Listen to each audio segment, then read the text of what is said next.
முதல் சட்டமன்ற கூட்டத்தொடரில் தாவேக அரசாங்கம் கொடுத்த உரையை அச்சு பிசகாமல் வாசித்து ஆச்சரியத்தை ஏற்படுத்தினார் நம்ம ஆளுநர் அர்லேக்கர். அது மட்டும் இல்லாமல் முதலமைச்சர் ஜோசப் விஜய் அவர்களையும் வாயார புகழ்ந்து பேசினார்.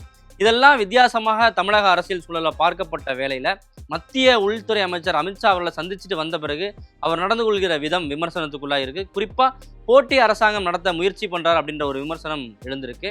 ஆளுநர் அர்லேக்கரிடம் பணிந்து போகிறதா தாவேக அரசு? பின்னணியில் என்ன நடக்கிறது? அதிமுகவில் இதுவரையும் 6 எம்எல்ஏக்கள் தங்களுடைய பதவியை ராஜினாமா பண்ணிட்டு தாவேகால இணைஞ்சிருக்காங்க. இப்போ அடுத்த கட்டமாக முன்னாள் முதலமைச்சர் ஓபிஎஸ் அவருடைய மகன் ஓபி ரவீந்திரநாத் திமுகவிலிருந்து விலகி தாவேகாவுக்கு போறதா ஒரு தகவல் வெளியாகிருக்கு. இதற்கு ஓபிஎஸ் அவர்களுடைய ரியாக்ஷன் என்ன? இதன் பின்னணியில நடப்பது என்ன? அதிமுகவில் எஸ்பி வேலுமணி தரப்புக்கும் எடப்பாடி பழனிசாமி அவரோட தரப்புக்கும் மோதல் உச்சகட்டத்தை எட்டிருக்கு.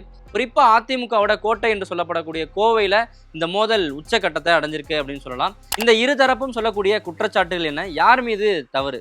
மாமன் சீர்ல தொடங்கி அடுத்தடுத்த திருமண நிகழ்வுகள்ல நாம் தமிழருக்கும் திமுகவுக்குமான பந்தம் தொடருது.